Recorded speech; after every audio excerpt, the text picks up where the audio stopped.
Hi there, Peter Stoll, Lifestyle Change Catalyst. Today I'll be comparing different work options and hopefully helping you to determine which type is best for you.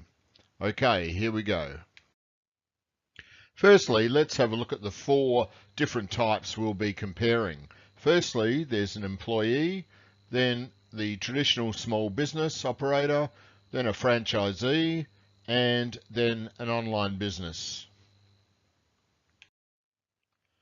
So let's have a look at the first criteria, which is ownership and control. Obviously, as an employee, you don't really have ownership or control over the position. That belongs to the employer. Traditional small business, yes, it is yours and your responsibility. Franchisee is sort of a mixed bag. Yes, you do have ownership of the franchise, but it is controlled by the franchisor. And online business, yes, total control. The next criteria I'd like to compare is time flexibility. Now, for an employee, it's really not an option there, although there is some flexibility built in by some employers. For a traditional small business person, there's usually very little in the way of time flexibility. Most hours are involved in the business, and the franchisee is a similar situation. Most of your hours are ploughed into the franchise business.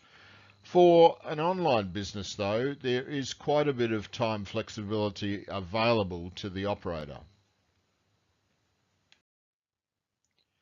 Now, let's have a look at location flexibility. For the employee, really, that is not much of an option there. It's where the employer makes the position available. A traditional small business, there's no real flexibility either. You're really in a bricks and mortar situation and very difficult to move. Same with the franchisee, you're really either in a location or a territory. But an online business, basically, you can virtually operate that from anywhere that you have an internet connection. The next criteria is customer access. Now, in terms of an employee, that's fairly limited because it's usually just when the employee is at work. Traditional small business is fairly limited as well. It's usually during business hours, and the same for the franchisee.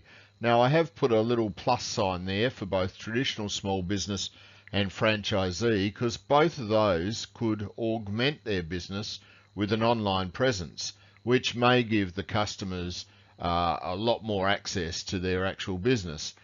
Definitely with an online business though, because a lot of the processes can be automated, you have a 24/7 customer access availability. The next criteria is marketing reach. And in regards to an employee, that's quite restricted because you're restricted by the role your employer sets you.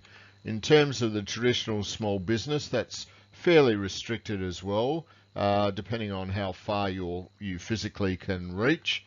Franchisee is very similar, but an online business really has no restrictions, and you could be looking at a small local market right through to an actual global market, and you could be targeting your audiences quite specifically. The next criteria is business scalability. In terms of an employee, there is not much available there. Traditional small business has some availability to do this. Franchisee, probably limited in that they're restricted by what the franchisor has determined what the product range will be. Well, an online business, you have through automation, you can scale your business quite easily. The next criteria is market flexibility, and this is how flexible the business is or the work option is in relation to market changes. As an employee, you really have little flexibility there. You either have a job or you don't. Traditional small business, Does have some flexibility. You could add to the range of products, etc. Franchisee is fairly limited in that, once again, it's defined by the franchisor. But an online business, you can adjust your business depending on what the market is actually doing. The last criteria is cost, and this is looking at the startup cost and ongoing cost. Now, generally speaking, for an employee, it is quite minimal. Now, I know some people would argue that some positions require certain level of education, which can be costly, but the actual to walk into a job is quite minimal. Traditional small business, the startup cost can be high if you are creating a business or purchasing a business, and then there could be high ongoing costs such as inventory or warehousing or just rent of premises. Similarly with franchise, that can be quite high as well in terms of buying into the franchise and then ongoing maybe marketing subsidy payments that you need to make, etc. But an online business, both the startup and the ongoing costs can be relatively low. Now, just having a look at the full table highlighted, we can see that there is quite a skew, I think, towards an online business, especially against these 8 criteria.